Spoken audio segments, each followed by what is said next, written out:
అంజన్న గారికి, అదేవిధంగా రవీంద్రన్న గారికి, శ్రీనివాస్ గుప్తా గారికి, మహేష్ రెడ్డి గారికి, రాజేంద్ర గౌడ్ గారికి, అలాగే ఇస్లాం గారికి, పేరు పేరున అందరికీ, మా కార్యకర్తలందరికీ, వైవిపి సురేష్ గారికి, అదేవిధంగా ఇక్కడ మా నాయకులు, మా కార్యకర్తలు, మరి మీడియా మిత్రులు, పత్రికా మిత్రులు అందరికీ పేరు పేరున నా యొక్క నమస్కారం తెలియజేస్తాను.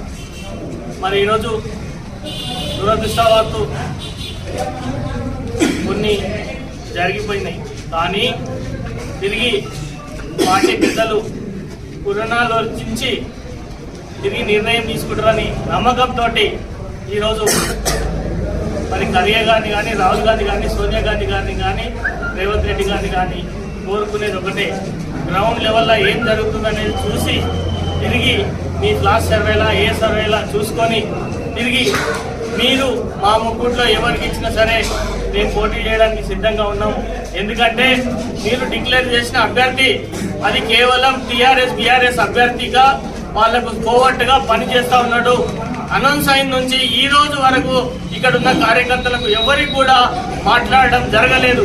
మరి ఇక్కడ ఉన్న వాళ్ళంతా మండల్ ప్రెసిడెంట్లు, బ్లాక్ ప్రెసిడెంట్లు, మరి కంటెస్ట్ చేయబోయే అభ్యర్థులు కూడా ఇక్కడ ఉన్నారు. కాబట్టి మరి ఏ నాయకుని కూడా ఈరోజు మరి ఫోన్ చేసి పార్టీకి పనిచేద్దామని చెప్పి ఎక్కడ అడగలేదు.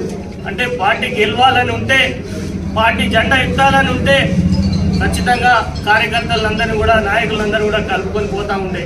కానీ ఎక్కడ కూడా ఈ రోజు వరకు మరి ఏ ఒక్కరిని కూడా పలకరించిన బాబాన పోలే. కేవలం అది బీఆర్ఎస్ కోవర్ట్గా పనిచేస్తూ ఉన్నాడని చెప్పి మాకు అనుమానంగా ఉంది. ఎందుకంటే గతంలో తిరుపతి రెడ్డి గారు, రాజిరెడ్డి గారు ఇద్దరు కూడా పోయి హరీష్ రావుతో కలవడం జరిగింది, సునీత లక్ష్మణుడితో కలవడం జరిగింది. ఒకవేళ గాలి అనిల్ కుమార్కి టికెట్ వస్తే మేము బీఆర్ఎస్లో చేరుతామని. అదేవిధంగా ఈరోజు అట్లాగే వాళ్ళు చెప్పినట్టే ఎట్లా చేయాలంటే అట్లా నడిపిస్తూ ఉన్నారు.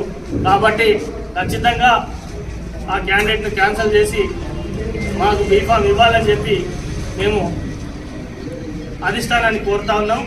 ఇప్పటికైనా సరే కనువిప్పి కలిపి మరి మీరు నిర్ణయాలు తీసుకోవాలని చెప్పి తెలియజేస్తూ, రేపు 8వ తారీఖు నాడు మరి కాంగ్రెస్ పార్టీ అభ్యర్థిగా పోటీ నామినేషన్ వేయబోతా ఉన్నాం. మరి మా కార్యకర్తల నిర్ణయం మేరకు, మా నాయకుల నిర్ణయం మేరకు మరి నామినేషన్ వేయబోతా ఉన్నాం. ఖచ్చితంగా మాకు స్పందన ఉంటుంది, అధిష్టానం స్పందిస్తుందని చెప్పి అనుకుంటా ఉన్నాం. మరి నేను కోరేది ఒకటే, నర్సాపూర్ నియోజకవర్గ ప్రజలందరికీ కూడా మరి 8వ తారీఖున నేను నామినేషన్ వేస్తున్నా, బరిలో ఉంటున్నా. కాబట్టి మీరందరూ కూడా నన్ను ఆశీర్వదించాలని చెప్పి కోరుకుంటూ మీ అందరికీ పాదాన నమస్కారం తెలియజేస్తా ఉన్నాను.